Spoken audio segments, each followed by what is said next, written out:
Before I get going, I just need to tell you I'm not an economist, so don't take anything I say here as sound financial advice. In today's gospel lesson, the dishonest manager tries to buy his way into relationships with people who could benefit him once he's dismissed from his master's service. It's a strange story.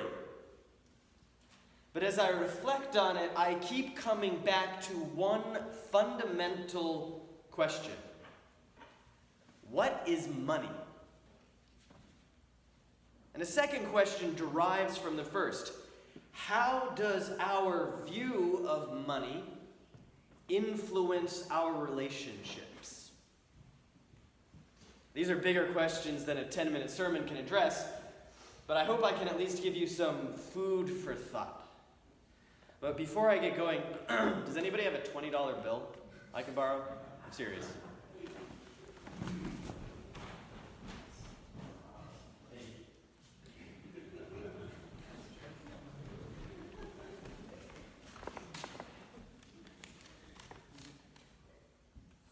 I'm a priest. I don't have my own $20 bills. So what is this? Is it money? Or is it just a chemically treated piece of green paper?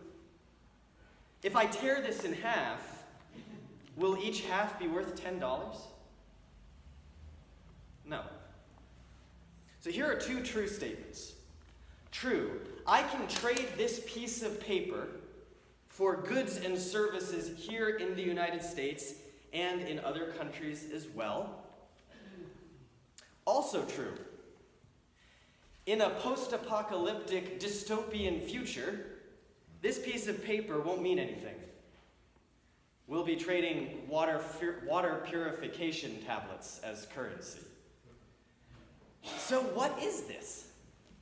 What is money? Think of it like this. Money is a promise. I can trade this piece of paper at, say, Target, because the government of the United States has endorsed this paper as currency. Now, I can't go to the Treasury Department in Washington, D.C. and exchange this for $20 worth of gold. The economy hasn't worked like that for a long time. But the government backs this paper nonetheless. There's the Secretary of the Treasury's signature on it right there. I'm not sure which one. It's Mr. Squiggly Lines. So money is a promise. And promises are built on relationships. Relationships between governments and people, between companies and shareholders, between creditors and debtors. If a company defrauds its investors, then the relationship crumbles beneath the weight of the broken promise. Indeed, cryptocurrencies like Bitcoin make me really leery because I can't find the relationship upon which the promises of the blockchain are built. And that's a little off topic, so let's get back to the point. Money is a promise, and promises are built on relationships. And relationships around money exist at all levels of society, from governments and Wall Street to churches and school budgets to our own families. Excuse me. The ways we relate to money, individually, as couples, and as communities, show us our priorities. So I'd like to spend the rest of this sermon sharing with you how Leah's and my relationship grew stronger when we finally began addressing money as a couple. Nearly 2 years ago, Leah convinced me to attend the Financial Peace University classes we had here at St. Mark's. I was reticent because my personal relationship with money had always been a bit blasé. I was a saver at heart, so I rarely spent money unless I really had to. I had enough money to maintain my rather frugal lifestyle, and I wasn't all that interested in examining my finances all that closely. But that's where I made my first mistake. I had left it to Leah to deal with the money in our relationship because she was more interested in it than I was. I knew generally that we were doing okay, but she invited me to be a more active participant. She convinced me to attend the class because it would give us a shared language around which to discuss money. During the class, we decided together on a goal to get out of debt by the end of the year. We each had student loans that we had been paying minimums on for years and years. We had a good chunk of Leah's van to pay off. Her mom van is what she calls it. If we tightened our household budget, we could do it. With the shared goal in mind, we began budgeting on a monthly basis. At the end of each month, we set up the next month's budget. We gave every dollar coming in that month a job. Some went to giving, some went to debt, some to gas, groceries, and household, to kids' activities. With each month's budget, we sat down and talked about our finances.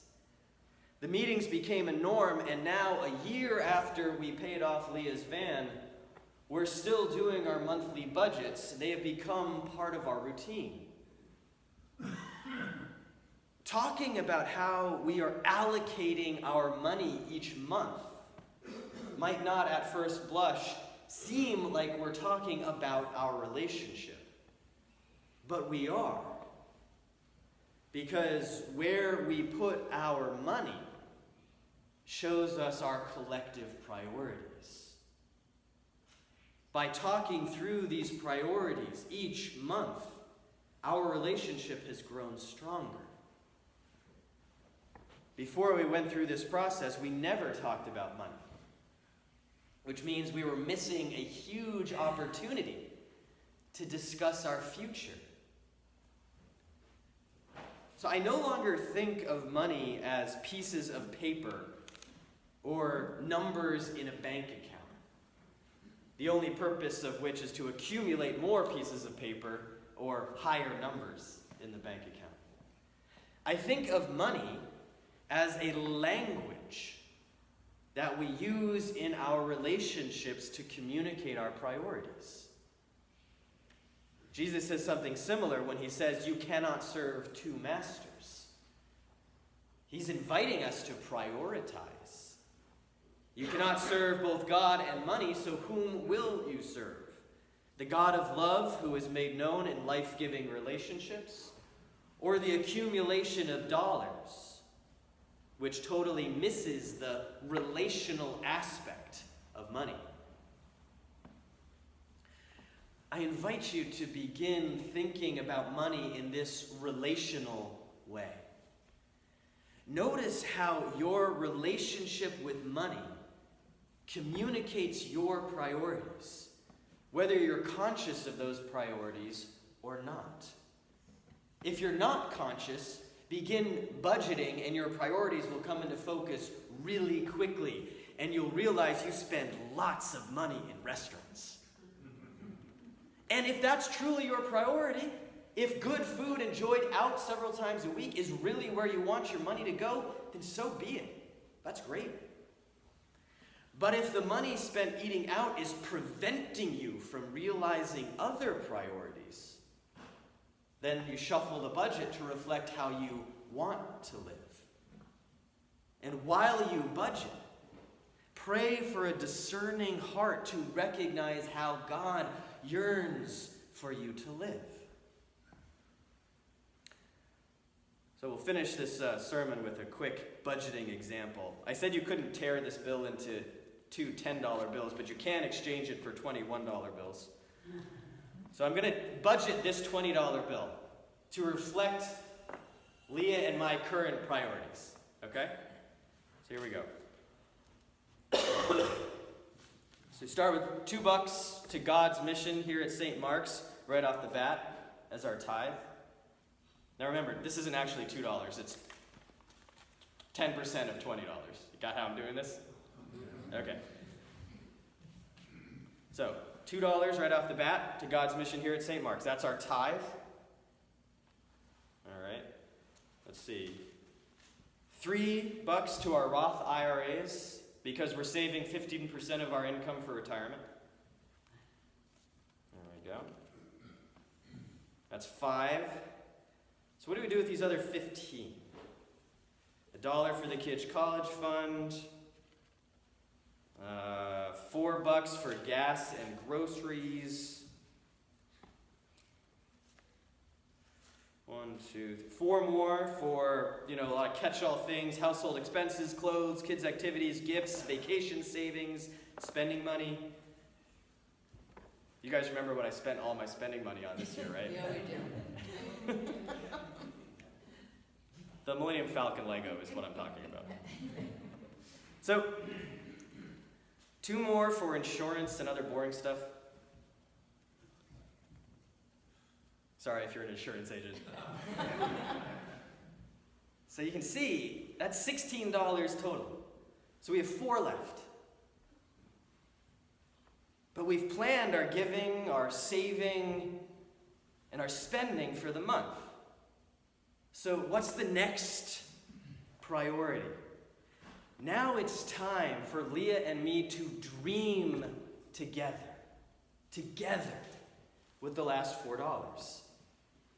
So we live in church-owned housing right now, but perhaps we want to save for a down payment one day so we can actually own a home.